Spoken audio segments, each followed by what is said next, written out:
Superheroes have their place. They have absolutely nothing compared to the power we wield as parents. Everything we do matters. Everything we say matters. Despite what many may think, you're just a kid, you won't remember this in a few years. Our children don't forget. We haven't. A few years ago, I was struggling a lot with something that happened to me when I was a kid. And in that process, I learned that there were more events in my life that were inherently traumatic that I needed to reprocess. Things I overlooked. Things I trained myself to think, just not a big deal, maybe I'm just too sensitive. You may have heard me talk about it before. When I was 15 and a half, I basically ran away from home. My mom and I were having an argument about a child next door, somebody I was befriending. I was trying to mentor him. Kid was always in trouble. My mom thought that he and I were gonna be homies and I was gonna fall into the drugs and the delinquency. She wasn't listening to me. I wanted to leave. She told me if I left, not to come back. So I didn't. I went to go live with my dad. At this point, my parents had been divorced for 5 years. I have an older brother that he doesn't have a relationship with. My father's choice. Anywho, he gives me free reign to do whatever I want. I hung out with all the friends that I wanted to. I got to go to people's houses. Got to go to sports games. I got to live my life and really enjoy my high school career. Something was always missing. And I was understanding why my father and my mom split up. More so understanding why my father supposedly didn't want me to be born. As the story goes, when my mom was pregnant, my dad wanted me aborted. That essentially became a crusade, a campaign of his, if you will.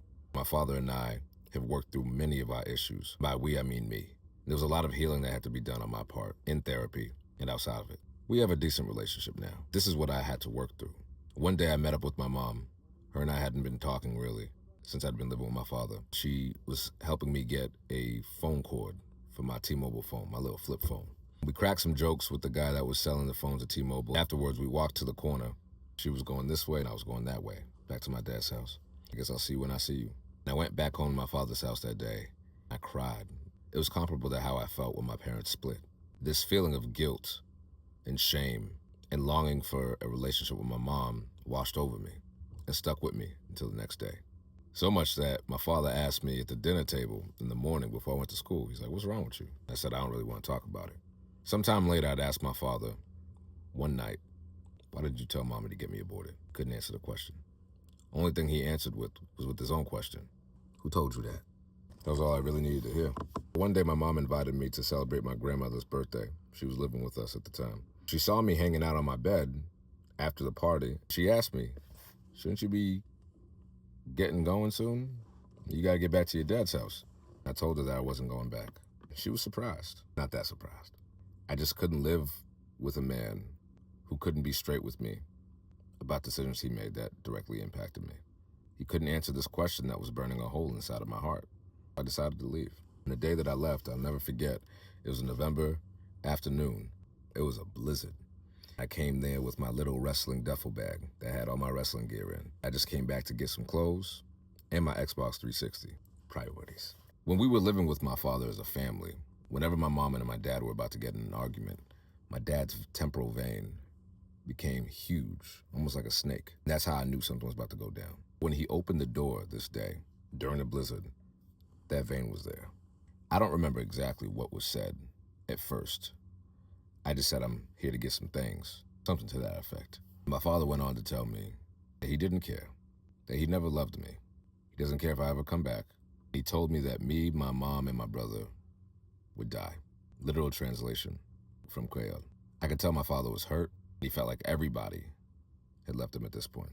He was living with his brothers and sisters and my grandmother at the time. He did so all the way up until my aunt died in 2020. This was in 2007.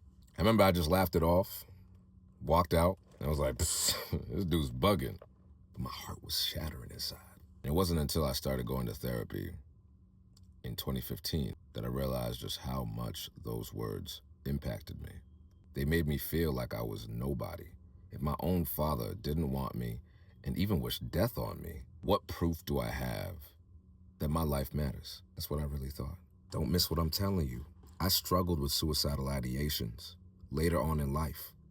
Low self-worth, low self-esteem, just from those words that my daddy said to me when I was 16. Even though he and I have a decent relationship now, it took a lot of pain and anguish for me to get there. We all make mistakes. We all lose our cool. Don't get it twisted. What you say to your kids will stick with them forever. Our voice to them becomes their voice of conscience when they're older. You need to decide, what do you want that voice to be telling your children when they're adults and responsible for their lives? What voice do you want them to hear when they are scared, when they are unsure, when they are struggling? Do you want it to be one of hatred, of indifference, of criticism, of vitriol? Or do you want it to be one of love, of caring, and of support and belief that they can do whatever they set their minds to, and that you will never waver in how you feel about them? I share the story for you and for myself because now I'm a father. I find myself sometimes, like every human, losing my cool. I choose my words wisely, even though my son is young, because I know that every single step and every single misstep will leave an imprint in his life. I don't want my son to go through what I went through. I don't want him to have to heal through what I'm still healing from. I have a choice whether or not to pass that along to him. And if you're a parent, you do too. Get yourself the support. Work through those hard feelings that you just want to tuck away, because that's what your trauma taught you to do. Because words have consequences. Remember that.